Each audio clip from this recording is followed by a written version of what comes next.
XML, então, traz alguns benefícios, né, para o desenvolvimento, não só de aplicações web, mas todo tipo de aplicação, aplicações de forma em geral. Na verdade, os benefícios do XML ocorrem principalmente quando a gente tem, ou a gente precisa trocar dados entre aplicações de diferentes, ou desenvolvidas em diferentes linguagens de programação, diferentes plataformas e assim por diante. É aí que a gente vê o principal benefício do XML, independente do tipo de aplicação, se ela é web, se ela é desktop e etc. Então, o XML adiciona, né, flexibilidade e essa capacidade aí de troca de informações entre as aplicações. Os principais benefícios para o desenvolvedor e para o usuário são buscas mais eficientes, né? Desenvolvimento de aplicações mais flexíveis e não só as webs, né? Isso inclui integração de dados de fontes completamente diferentes. É muito comum a gente ver a troca de informações por meio de arquivos XML. Um exemplo é o que a gente vai fazer na parte prática no final, que é o processamento do XML que é fornecido pelo Twitter, que é uma aplicação que nós não sabemos a linguagem que foi desenvolvida, não temos acesso aos fontes e assim por diante, mas mesmo assim a gente consegue obter dados e fazer a leitura desses arquivos XML. Permite a computação e manipulação local dos dados, isso eu já tinha falado anteriormente. Múltiplas formas de visualização e atualização granular do conteúdo. Eu não preciso atualizar o arquivo XML inteiro, eu posso atualizar apenas os dados de um determinado elemento daquele arquivo. A gente pode, por ser um arquivo TXT, comprimir facilmente, né? E são padrões abertos, né? Totalmente abertos. Em relação às buscas mais eficientes, então, a gente pode facilmente localizar dados, como a gente vai ver também na parte prática, né? Dentro de um arquivo XML, porque as informações são etiquetadas, né? Ou seja, no caso de um XML que represente uma biblioteca, e dentro dessa biblioteca, então, a gente tem elementos de livros, e esses elementos, então, de livros contenham fields que sejam, por exemplo, nome do autor, número de páginas, assunto e assim por diante, a gente pode facilmente fazer uma busca nesse arquivo XML, retornando todos os nomes dos autores. Tá, ok? Se não tiver o XML, se a gente não tiver o XML, a gente vai precisar conhecer a estrutura que está armazenando esses dados, ou seja, o banco de dados, para que a gente possa fazer o acesso a essas informações, né? Com o XML, então, a gente tem essa estrutura facilitada, porque o próprio meio que transporta os dados, ele também tem a estrutura desse dado, ele armazena e transporta os dados. Com o XML a gente pode desenvolver aplicações flexíveis, tanto para a web, conforme eu já disse, quanto para os demais ambientes. Com o XML a gente tem, então, desenvolvimento, uma forma, uma via que permite a gente desenvolver aplicações web em 3 camadas, tá ok?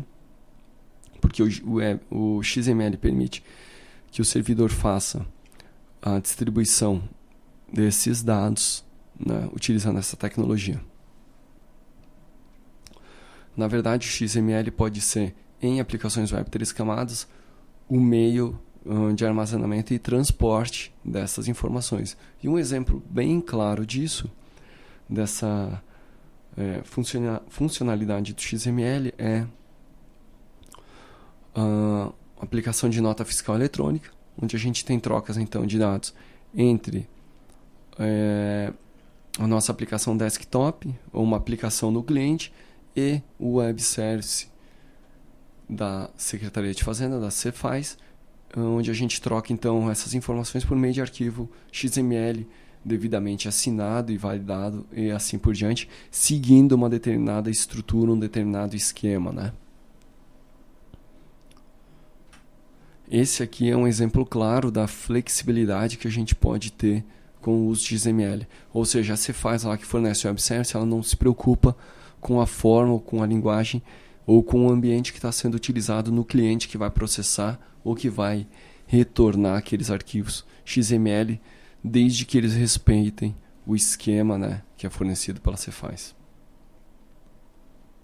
Então, o XML permite a integração de fontes diferentes, né?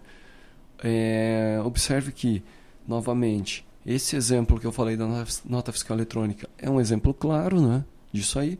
Eu tenho, então, um cliente, por exemplo, que está rodando em C# ou em Delphi ou em Java, ou em outra linguagem qualquer. Ele vai gerar dados que vão ser armazenados e transportados por meio de arquivo XML para a Cefaz, para o Web Service da Cefaz. E na Cefaz a gente não vai se preocupar com a forma com que esses dados estão sendo manipulados lá dentro, ou melhor, com a linguagem que está rodando nos sistemas da Cefaz.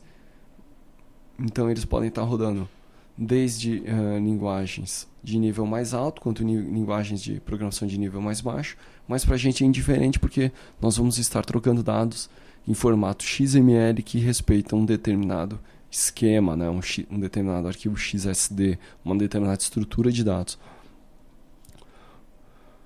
Ou seja, a gente tem então integração de dados de fontes diferentes. Eu tenho meu banco de dados rodando localmente, qualquer que seja ele, e vou integrar esses dados com um banco de dados remoto que está rodando na Cefaz e não vou me importar se os bancos são diferentes ou etc. O que importa é que o arquivo XML respeite a estrutura que foi definida no esquema lá, que foi definida e validada por um esquema.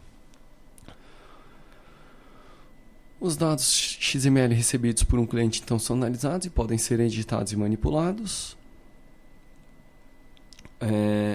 E aí, essa manipulação é muito facilitada nas linguagens de alto nível pelos recursos disponíveis no DOM, né, no Document Object Model, que na verdade é aquela estrutura que nós vimos anteriormente, onde a gente vai navegar na estrutura em árvore.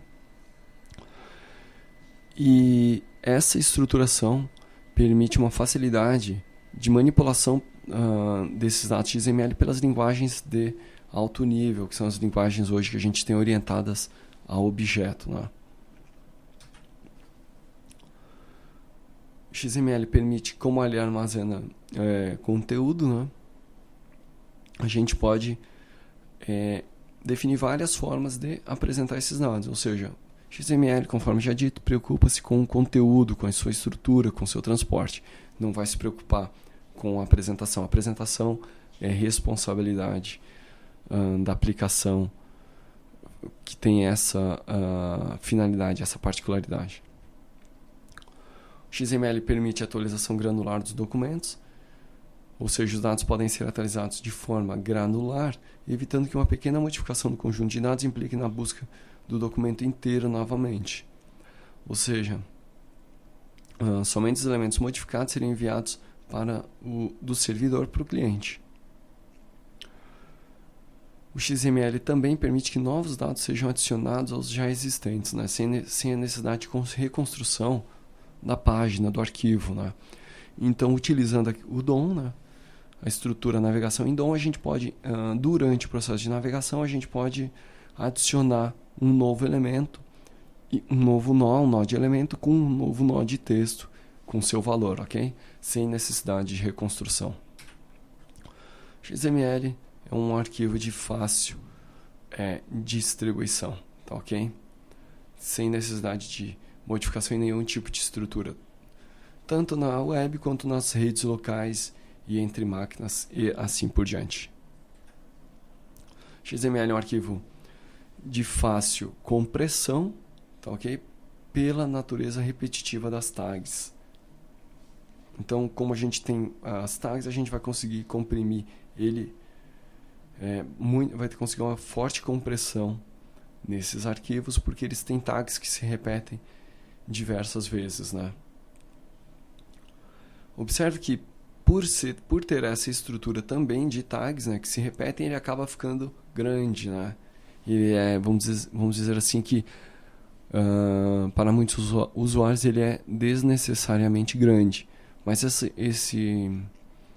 estrutura com esse tamanho facilita a leitura e o entendimento por pessoas, né? Apesar do que durante o processamento ele realmente pode ficar um pouco grande por causa da repetição de tags. Então era isso por enquanto, e na sequência a gente continua o nosso curso.